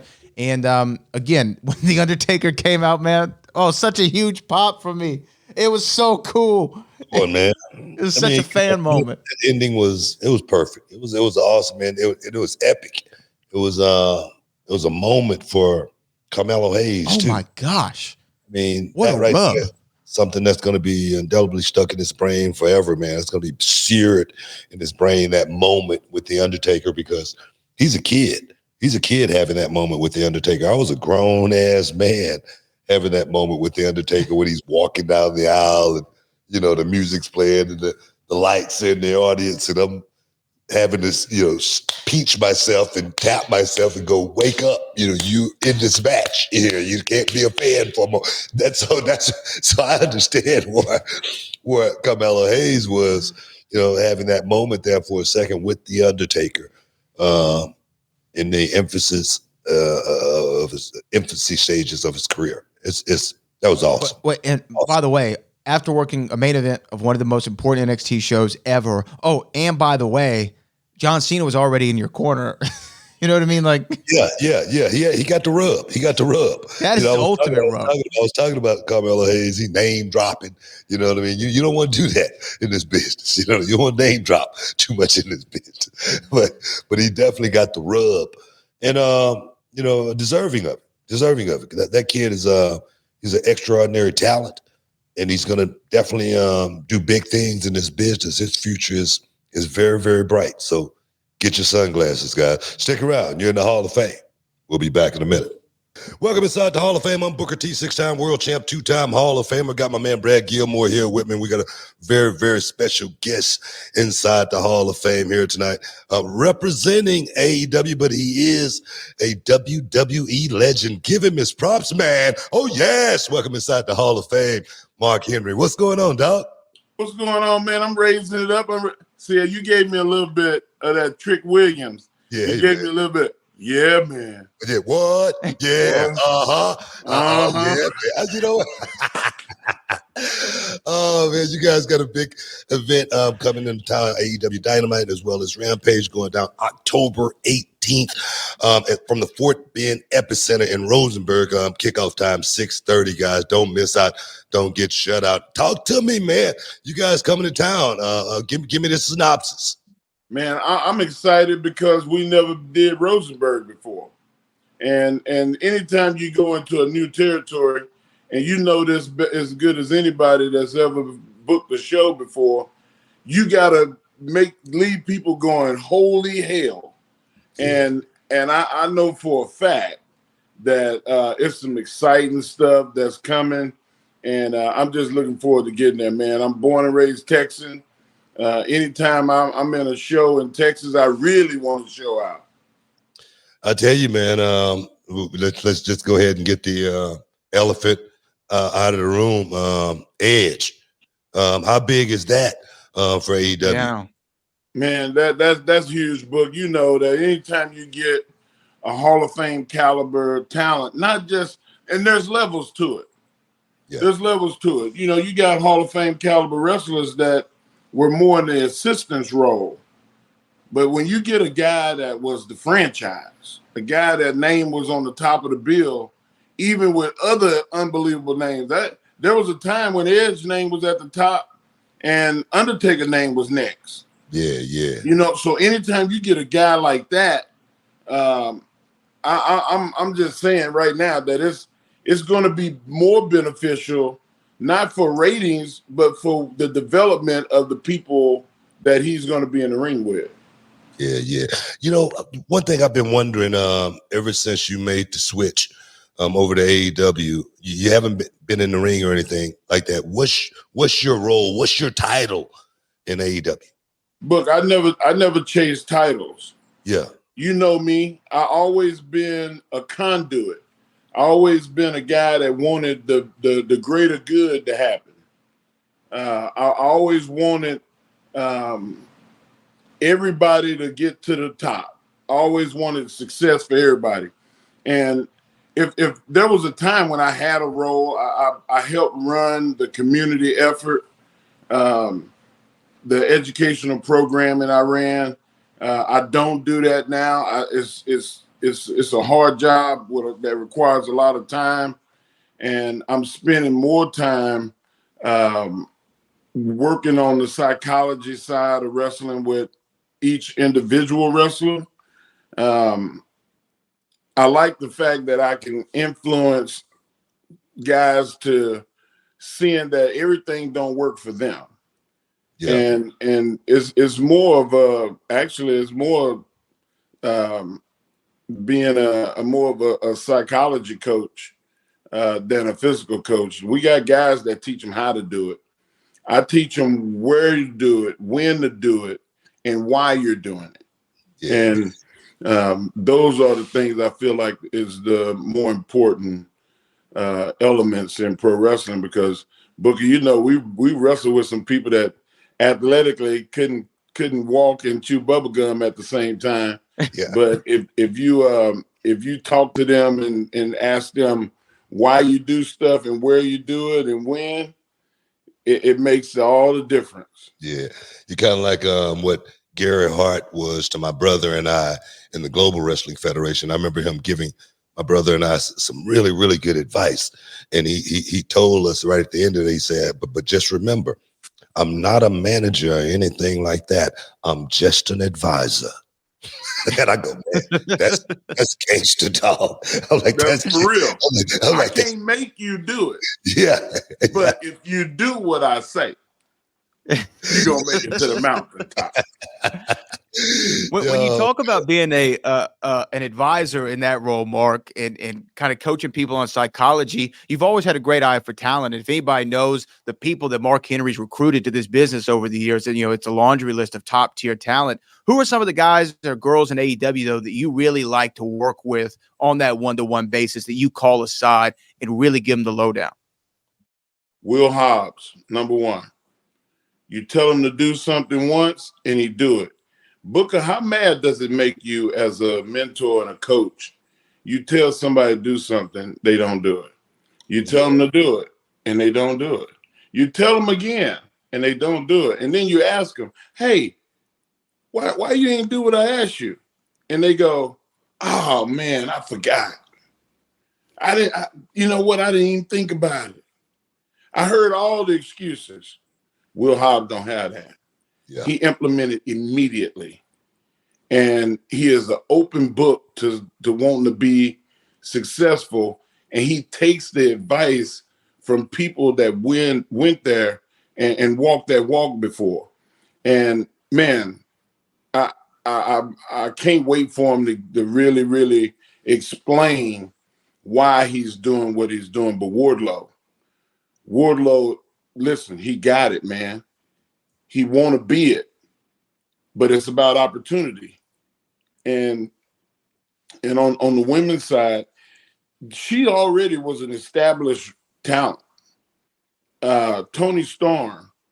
Tony realizes that it's not about how you look.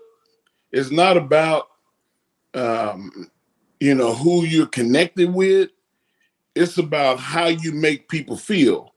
And now she is, bro, as good as she was, you look at Toni Storm right now, she's killing it.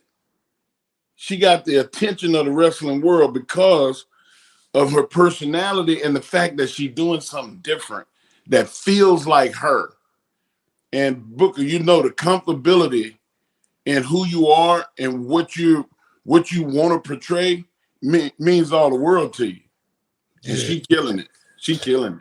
I'm gonna tell you right now, I wish I had that title. Not having a title, where you just float around and a check appears in the mail. Can somebody get me one of them jobs, man? But to piggyback off of what Brad said there just a second ago, having had the influence on certain guys like Will Hobbs, like Jay Cargill, like Bianca Belair, if I'm not mistaken. Yeah. Your Baron Corbin. Baron Corbin, your eye, Bryan Danielson. Your eye for talent, scouting talent. Is that your strong suit? I think so. I think that the ability to look at somebody walk in the room and go, who is that? It's about how they make me feel.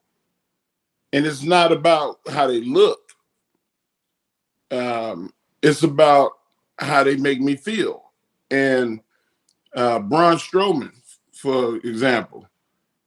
Braun Strowman, when he was around all the rest of the strong men, he made them look boring. He was not the best. He was the 8th ranked best strongman. But he's the only one that when I went to the Nationals, got my attention.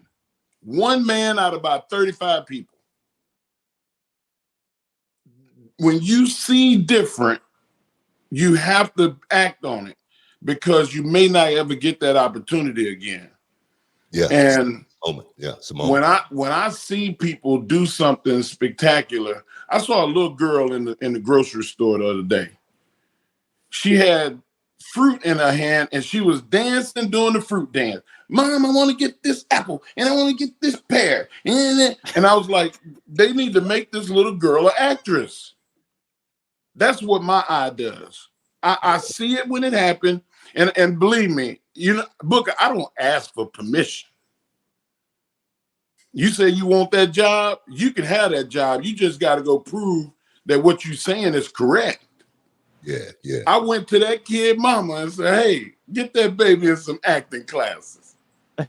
She need to be doing shows. She'll be a big star one day. And she said, you really think so? I said, yes, ma'am. Because you speak your mind when you feel that emotion, and you can see I'm excited about it. This is a gift God gave me. It ain't nothing that I was taught. I know what's exciting to me, and I go after them. Yeah.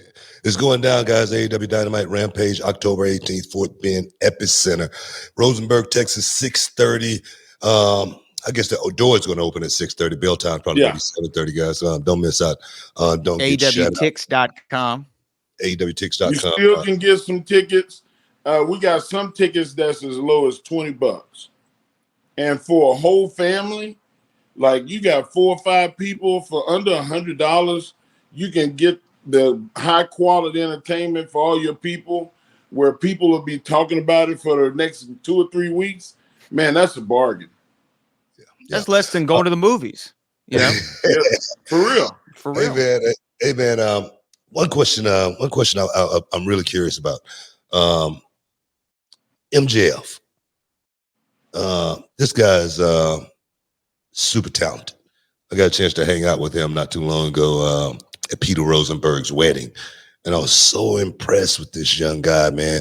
And I was just wondering, with you being someone in AEW, I guess can I call you an insider? Oh yeah. Okay. All right. No, I'm just trying to be correct here. You being an insider, why hasn't there been more focus on MJF? I think that he's polarizing enough that every show you already market the fact that MJF is going to be there. And for him not to be greedy when he could say, no, I don't want Edge. I don't want Adam Copeland. I don't want Bryan Danielson. I don't want Samoa Joe. I don't want a CM Punk. I want the spotlight for myself. Means that he is, just like I said just a minute ago, a guy that wants the greater good, that wants to be successful, not by the means of it's just me, but successful by the means of the organization and the program that you're trying to build. He is brilliant beyond his years. Like you walk in the locker room and he helps with production. He helps with, helping write for people that can't do it for themselves. He goes and supports, and you see him going through like what camera angles to take. He 20-some years old, man. You don't find that very often. And to have that understanding, I'm like, where the hell do you get this from? Where'd you get that from? And it's just him. He pays attention and he understands that it's not just about him. If he wanted to take it, book, it ain't nobody that can stop him. There's nobody there that can stop him from doing it. I feel the same way. He's an extraordinary talent. He's unbelievable kid at the same time. He seems like something that Bun B said to Brad and I not too long ago, that every room that he walks in, it's like his mother is in that room, other than the wrestling arena. You know what I mean? That's the type of guy I see MJF as. But go ahead, Brad. Yeah, piggybacking off of MJF, one of the things that some people would say about AEW is like, oh, where are the stories? There's not storylines. But I've seen in recent weeks or months, you have MJF, Adam Cole, which has been a great story. You have Christian Cage, perhaps doing his best work. Christian's doing, I think this is his best run of his career right now. And then even what you mentioned about Tony Storm and Timeless Tony, these like the other night on AEW where you had the silent film going in the picture-in-picture, really creative ideas. Is that something that you have your hand in, or is that something that you just sit back and enjoy as a fan? You know what? The person that's writing that, I recognized him, and I said, man, we need to hire that dude. They hired him. He's working on it.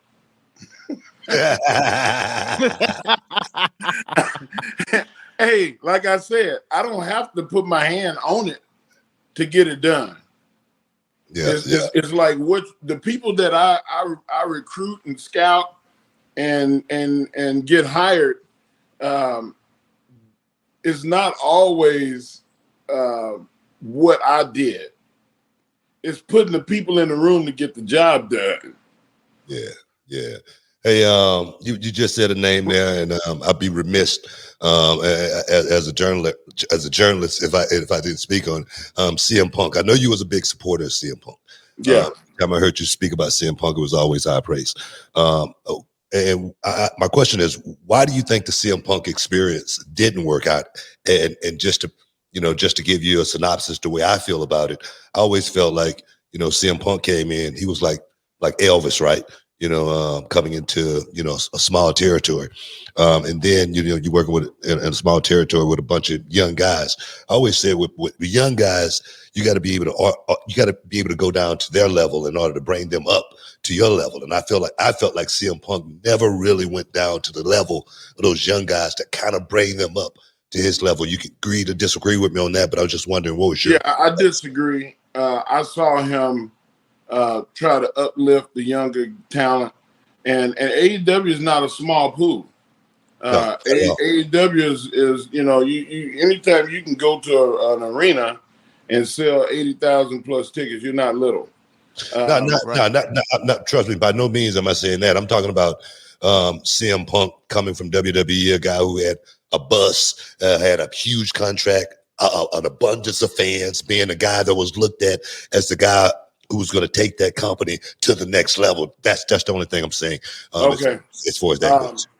I feel like that Punk is a lot like some of the people in sports that I know. The people in sports, they hate the fact that college football and college students are getting paid money now. It's an old school mentality. And the old school mentality rubs young people the wrong way. Young people call you a boomer, or they say you're an old or whatever, outdated or whatever. And some people are stuck in their ways, but and Punk is stuck in his way, and that's not a knock.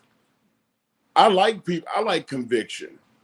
I like somebody that can stand to their guns and they can debate with you on the fact that, you know what, this is why sometimes being an old will save your life. Because I know better. I experienced it. I went through the fire. And I feel like that Punk's delivery of some of that conviction fell on deaf ears. You know what?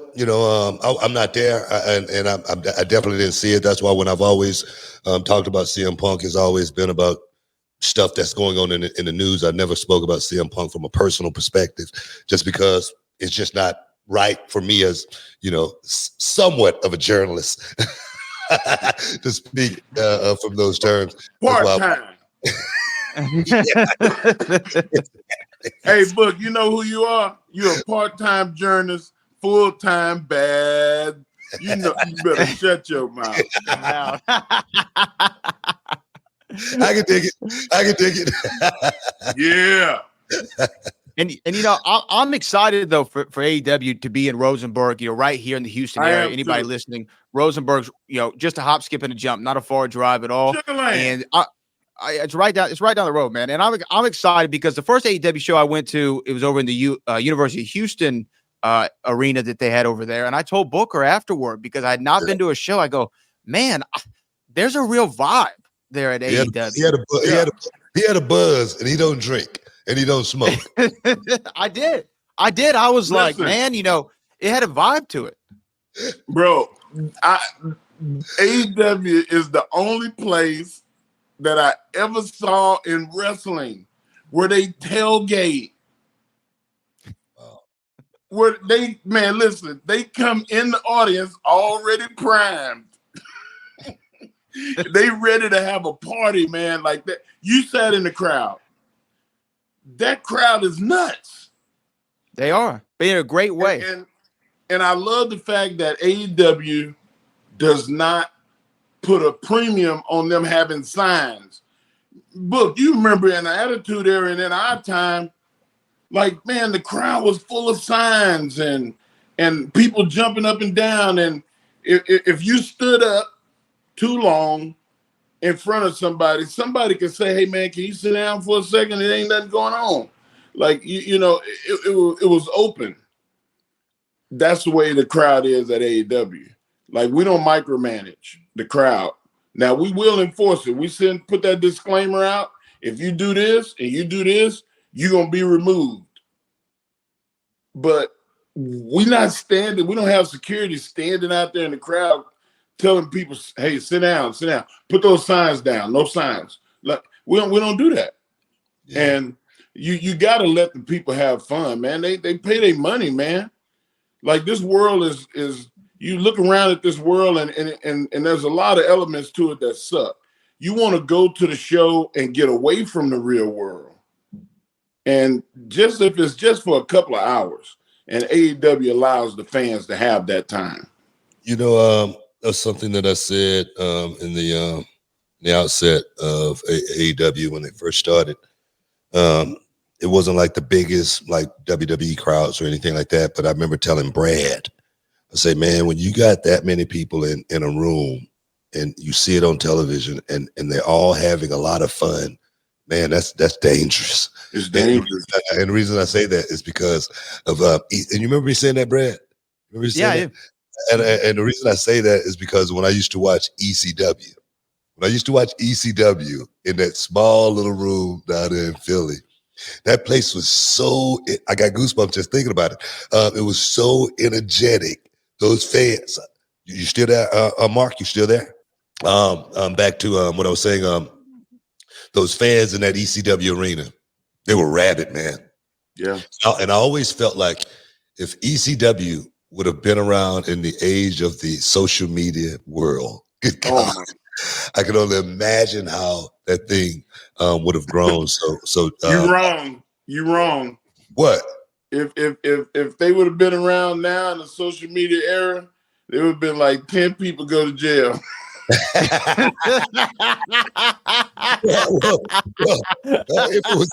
it was organized, No, he ain't lying though, book. They would have had to cancel shows. They wouldn't have had enough talent on the roster. Trust me, I know that too. But just think how big that thing would have been, though. Yeah. I get what you're saying. I'm just being a clown. I know. Hey, man, I know you got to get out of here, but one more question for me. I got to ask you. I know a while back you had made a statement about the war, and I went on my show and I said, man, what the heck is Mark talking about? It is a war. I said, it's a war going on here. Now coming off of this Tuesday night war. My question is this. Should we get off of that? Should we just think about the fans getting a hell of a show from each brand every week? Because this is what I say. And I say this on my show all the time. I so hate that these sites want to predict a show, want to write a show, want to write the ending of it, want to predict how they would have written it. I hate all of that. Controversy too. They want to create controversy too. Exactly. So what's your thoughts on, should that just be alleviated and go away, or should we focus on this war? There is no war. There shouldn't. Like, you know what the war is? The war is the ratings in your segment. Do people turn the channel to another channel when you're on? When Sexual Chocolate was on, they didn't turn the channel. When the World's Strongest Man was and the Hall of Pain was on, they didn't turn the channel. And you could put me up there with some of the best. When Booker T was King Booker, they didn't turn the channel. Yeah. So that's where the war is. The war is in the segments, the talent, and the individuals. Yeah, yeah, I feel you. But if I'm the WWE, I don't want to be on the same night as AEW because I want all the attention. If I'm AEW, I'm not going to move my show to a day that that WWE is on unless I'm preempted. That's the whole point of AEW going to Tuesday, is because we had to. Right. It wasn't like, oh, we're gonna go there and piss in their cornflakes. That ain't what we did. Yeah. Can I say piss on here? Yeah, you can say that. That's a hell of a, he's a hell of an editor. I'll take it Sorry, boys. But I'm telling you, man, like, it's not a war. Like, a lot of the reason that things happen is because of programming notes. And with the networks, that's the only way that you should be in a conversation about going on the same channel. Everybody should have you got 7 days a week. And, you know, and Booker, man, don't be taking shots at me. What? Because I'm a prognosticator. what you talking about? I go on Busted Open every week and I say what I feel like should happen. Don't be throwing rocks at me. I'm allowed to say whatever that I want to say. I do refer stuff like that. I always say, well, you see him take a shot at me? He took a shot at me. Listen, I'm going to be in Houston. I'm going to be in Rosenberg on Wednesday. Matter of fact, I'm coming on Monday.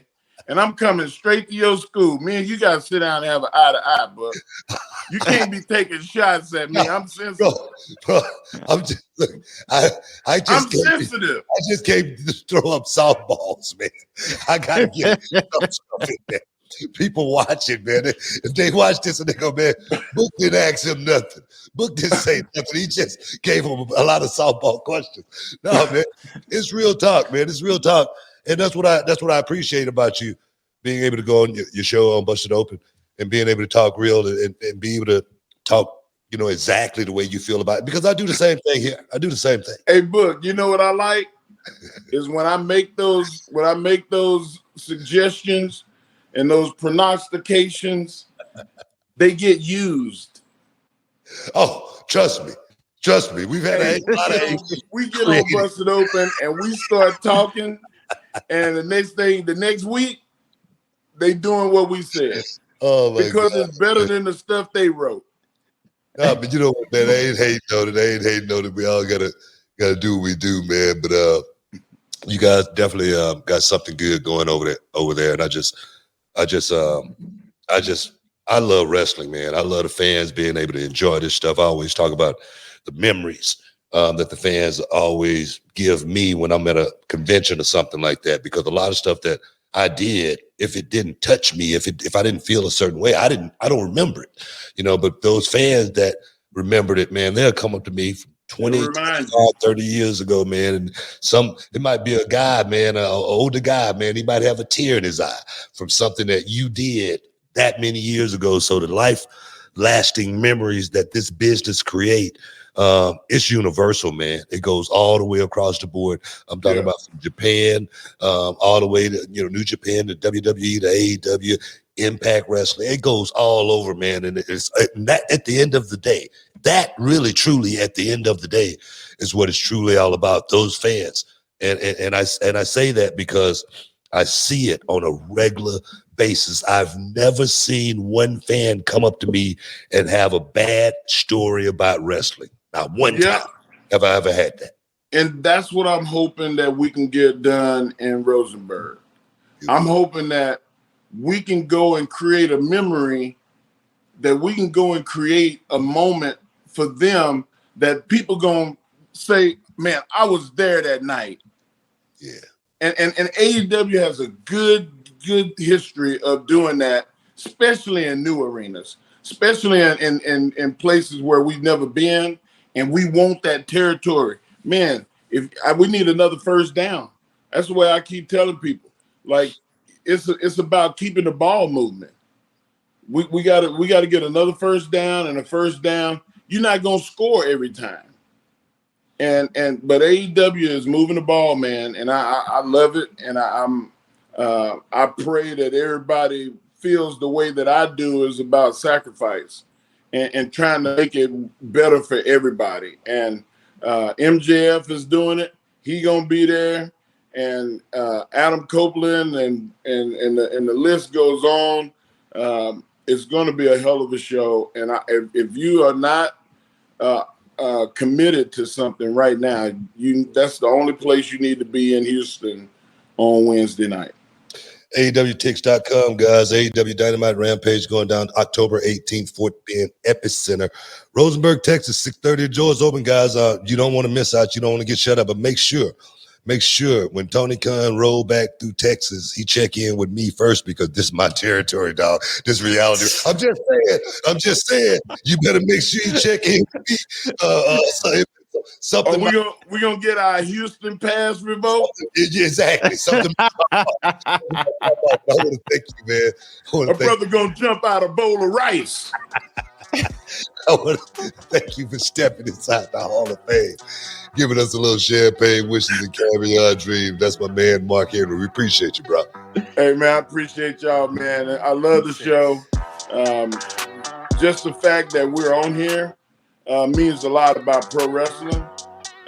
Like, it shows that we all love pro wrestling. It's not always about the brands, but the brands are important. But the fact that we love pro wrestling, that's the most important thing. I thank you, bro. Oh, yeah, guys, stick around. You're in the Hall of Fame. We'll be back in a minute. I want to thank you guys for stepping inside the Hall of Fame, getting your champagne wishes and caviar dreams right here on Podcast Heat. And guys, make sure you support all of our sponsors. When I say all of our sponsors, I mean all of our sponsors right here on Podcast Heat. Hall of Fame, now can you dig it? Next time, guys, we out.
The Ed Milet Show showcases the greatest peak performers sharing their journey, knowledge, and thought leadership. This is one of the all-time best pieces of advice ever given on the show. Actor Rainn Wilson. The number one thing that psychologists point to with young people of why they are struggling so much in this mental health epidemic is they don't have resilience. So how do you build resilience if you don't understand suffering itself? The Ed Milet Show is available on YouTube or wherever you listen. Hi there. Sorry for the interruption, but are you enjoying this show on Google Podcasts? You should know that the Google Podcasts app is going away this spring. That's right, going away, gone as in no longer available. You can still enjoy this show elsewhere though. Try out Spotify or Amazon Music, or maybe TuneIn is more your style. Whatever app you switch to, be sure to follow so you never miss the next episode. And thanks for listening. wherever you listen.